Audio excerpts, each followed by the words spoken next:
Hello everyone, this is APO Sports and we're back with another analysis video through the lens of Chessboard Baseball, a system that I've created to evaluate plate appearances in baseball and provide a cumulative score utilizing the game of chess. So we assign a role to each individual player, whether a queen, a rook, a knight, bishop, or a pawn, and then the plate appearance result. We add that score to that plate appearance.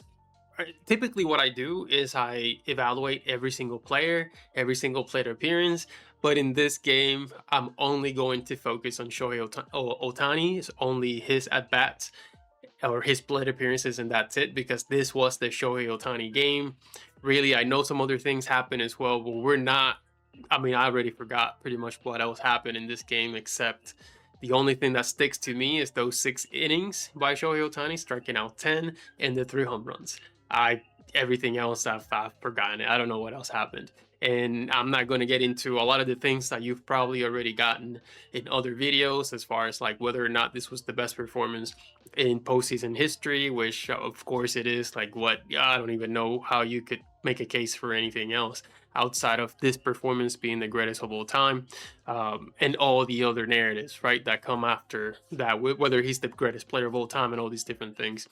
You've already watched all kinds of videos about that.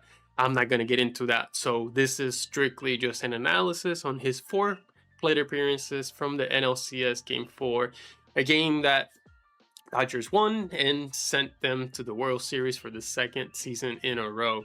So let's talk about Shohei Ohtani's plate appearances. So, and another thing that I want to mention is that I evaluated all 4 of these NLCS games with Dodgers versus the Brewers, and for Ohtani, he's definitely struggled during this series, like especially for the previous 2 games. In Game 2, Shohei Ohtani swung at 7 pitches that were outside the strike zone, so he struck out a bunch of times.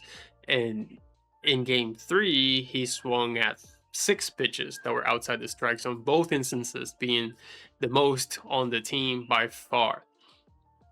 And to some, that might, they might take it as I'm criticizing Shohei Ohtani, but I'm not criticizing Shohei Ohtani. All I'm doing is, highlighting the data that it's there and the facts. I'm not saying, oh, Shohei Ohtani sucks or anything like that. I did have a concern that it didn't seem like he was able to really read the pitch, whether it was a ball or if it was a strike, because he was swinging on too many pitches outside the strike zone. And again, a lot of that had to do with just the quality of the pitchers and being left-handed as well.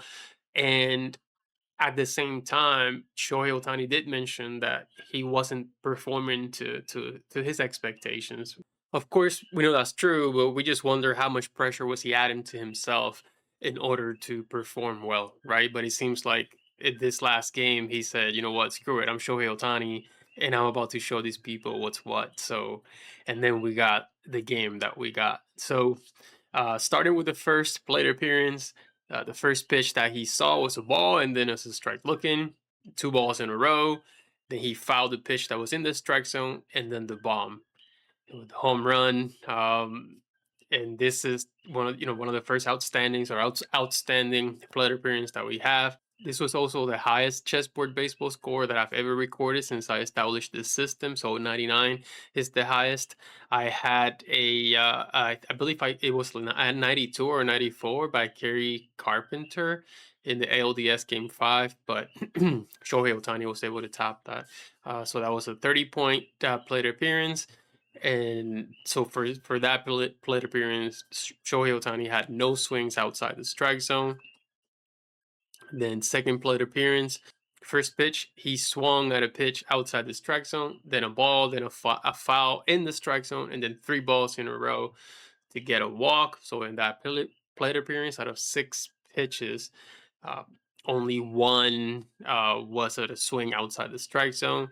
And then the third plate appearance, this one's interesting and a little bit funny, because, so yes, we have the strike looking, and then 3 balls in a row, and then it is a pitch outside the strike zone that he completely destroys.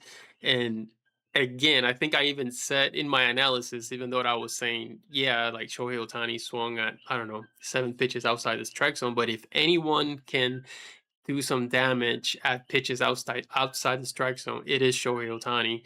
So here we go. I mean, we could all tell on the pitch track or whatever that that ball was kind of in a little bit in, and he still was able to. That's the one that he destroyed and he sent outside the stadium at 464 feet. So insane stuff, just incredible stuff by Shohei Ohtani. That's why at times you don't really get too upset that he swings outside the strike zone unless it's like super far away, right? Far out and away and down that he tends to swing at. That was a home run and a great plate appearance. It would have been an outstanding plate appearance had it not been for him swinging at a pitch or hitting it on a pitch that was outside the strike zone. So we still got to penalize the fact that it was outside the strike zone, but the result, you can't argue with the result. And fourth plate appearance, strike looking, a ball, strike looking, and then the other bomb, dead center field for another home run and another great plate appearance. So as you can see, sometimes the longer the plate appearance, the higher the score is going to be because, chessboard baseball, the longer the at bat, the more you tire the other pitches, the more pitches that you see, you take balls, the more it can evaluate a player's ability to stay disciplined and a player's ability to only swing at good pitches. And that is pretty much the analysis. I could go and look at the Brewers and just to see, how silly he was making them look. The Brewers were kind of patient with Otani. I mean, evident by the fact that he walked 3 batters. So most of if we look at, so if we see here Bryce Turang, uh, first at bat, saw his 6 pitches, and it was a walk. And then the second plate appearance, 7 pitches. Uh, and this was all Otani, and then Churio, even though the first plate appearance was a strikeout, saw 4 pitches, which is, I mean, that's great for a strikeout, right? I mean, if you can get a three pitch, 4 pitch, 5 pitch strikeout, you're good. Second at bat, that double, I believe it was from Churio. Yelich, 6 pitches. Contreras, 3 and 5 pitches, and then 7 pitches. But I don't know if that was against Otani. Bowers, 3 and 4 pitches. Vaughn, 5 pitches. Frelick, 6 pitches. So you see that they had some extended at bats against Otani, but he was still effective. But sometimes he wouldn't start with strikes. He'd start with some balls and things like that. But for the most part, I mean, Otani was fantastic. 10 strikeouts. But yeah, he by the 6th inning, he already was closing in on 100 pitches thrown already. So he did throw a bunch of pitches. But no, he was great. He was fantastic. Like I said, we were only gonna review Shohei Ohtani's at bats. And then one thing that I wanted to say, just to add, was the NLCS MVP, because there's like, well, he was bad for 3 games, and then boom, he's got this game. But this game, I mean, that's it. So the way that I saw it, none of the offensive players really had no one stood out. Like no one really had like an outstanding series where they were consistent every single game. Every game it was someone different that was the hero. But offensively, I don't even know who you'd pick. Uh, like no one comes to mind offensively, so it would have had to be in the pitchers, right? So it would either be Snell or uh, Yamamoto, who were kind of competing for the NLCS MVP if before Game 4 happened. And so now you get Ohtani, who, okay, so he almost did the same thing as Snell, striking out 10, but Snell went 8 innings, not allowing a run. Ohtani went 6 innings, 10 strikeouts, not allowing a run. Yamamoto went 9 innings, allowed 1 run, and there were 7 strikeouts. But none of those other pitchers had 3 home runs.